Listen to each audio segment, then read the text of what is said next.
Hi Chitku పిల్లలు, welcome to చిట్టి కథలు. నేను మీ చిట్టి.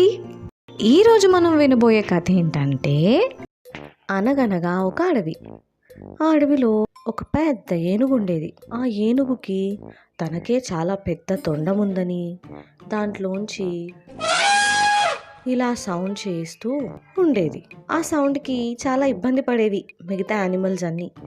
అబ్బబ్బబ్బా, ఏంటి ఎప్పుడు చూసినా ఓ అరుస్తూ ఉంటావా తొండం వేసుకొని, మా చెవులు పగిలిపోతున్నాయి అని చెప్పింది కోతి.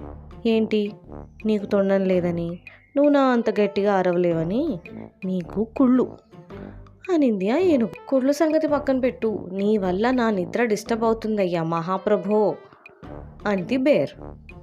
నేను నిన్న ఆడుకోవడానికి వెళ్ళానా, ఇదిగో ఈ ఏనుగు తాత సౌండ్కి దెబ్బకి భయపడి చచ్చాను నేను అని చెప్పింది డీర్. ఇలా యానిమల్స్ అన్నీ వాటి వాటి బాధలు చెప్తూ ఉంటే, మీకెవ్వరికీ నా అంత అందమైన తొండం లేదని చాలా ఫీల్ అవుతున్నట్టున్నారు, అయినా నాకేం సంబంధం లేదు అంటూ అక్కడి నుంచి పొగరుగా వెళ్ళిపోయింది ఎలిఫెంట్. ఒకరోజు ఎలిఫెంట్ నైట్ పడుకొని పొద్దున్న లేచి సౌండ్ చేద్దాం అనుకునేసరికి దాని తొండంలోంచి సౌండ్ రావట్లేదు. ఎంత ప్రయత్నించినా అస్సలు సౌండ్ రావట్లేదు. ఏమైంది నా తొండంకి, నా గొంతుకి ఏమైంది, అసలు సౌండ్ రావట్లేదేంటి అని కంగారు పడి మళ్ళీ సౌండ్ చేయడానికి ట్రై చేసింది ఆ ఎలిఫెంట్. ఏమీ లాభం లేదు. ఈ విషయం అలా అలా అలా మిగతా అన్ని యానిమల్స్కి పాకటంతో యానిమల్స్ అన్నీ ఆ ఎలిఫెంట్ని చూసి నవ్వాయి. బాగైంది, అసలు చెప్తే విన్నావా, చూడిప్పుడు మొత్తానికి గొంతే లేకుండా పోయింది అంటూ యానిమల్స్ అన్నీ నవ్వుకున్నాయి.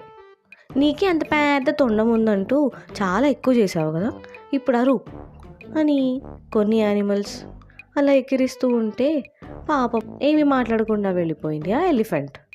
అమ్మయ్య, ప్రశాంతంగా ఉండొచ్చురా బాబు ఇప్పటి నుంచి మనం అంది కోతి. ఆ రోజంతా ఎలిఫెంట్కి అస్సలు వాయిసే రాలేదు సౌండ్ చేయడానికి. దిగాలుగా అలాగే ఒక చెట్టు కింద కూర్చొని ఏమైంది నా గొంతుకి అంటూ ఆలోచిస్తూ ఉండగా పక్కనే ఉన్న చెరువులో ఒక డీర్ పడిపోయింది. ఆ డీర్ అమ్మో అయ్యో అమ్మో అయ్యో అని మొత్తుకుంటూ ఉంటే ఎవరినైనా పిలవటానికైనా ఎలిఫెంట్కి గొంతు రావట్లేదు.